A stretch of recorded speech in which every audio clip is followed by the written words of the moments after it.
Le propriétaire de Tesla conçoit un module de toit solaire créatif pour le modèle Y. Oh là là, le bordel, qui ajoute 60 miles par jour, c'est-à-dire 100 bornes à peu près. Donc ça fournit entre 20 et 60 miles par jour selon l'ensoleillement, forcément. Ça représente une somme considérable pour un véhicule qui vient de se garer au soleil. Le propriétaire du modèle Y a indiqué que ces tests avec le produit ont été effectués à Los Angeles où le soleil est abondant. Les tests du système se sont limités à seulement 5 heures de charge pour tenir compte des intempéries hivernales. Jusqu'à présent, les résultats des tests ont été encourageants.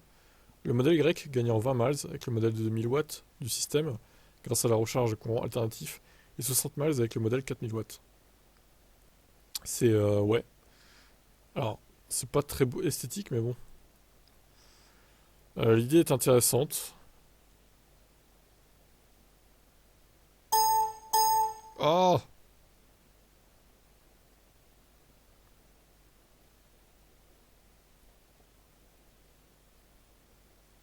Donc il les replie et puis il les transporte sur son toit en fait. Bah alors est-ce que ça pète pas l'efficience de transporter ça sur son toit au bout d'un moment? Bon, j'imagine qu'il a calculé, mais bon. Ça laisse un peu le véhicule à l'ombre, mine de rien. Quand il est garé sur un parking, c'est pas si mal.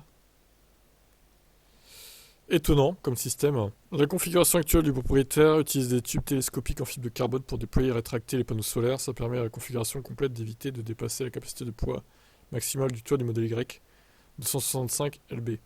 Le chargeur solaire est également conçu pour être aussi non intrusif que possible, car même avec ses panneaux solaires entièrement déployés, l'ensemble de l'installation tient toujours dans une seule place de parking.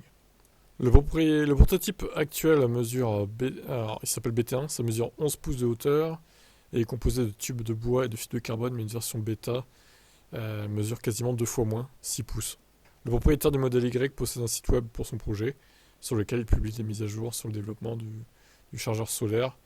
Le propriétaire du modèle Y a également indiqué qu'il cherchait à atteindre un coût d'environ 1 $ par watt, ce qui devrait rendre le chargeur solaire extensible et raisonnable.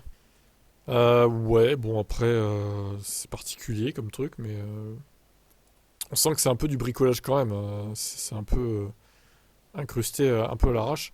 Mais bon, c'est pour la bonne cause, on va dire. Donc, faut voir comment il va évoluer son système. Qu'en pensez-vous? Est-ce que vous aimeriez avoir ce genre de panneaux solaires amovibles sur votre voiture?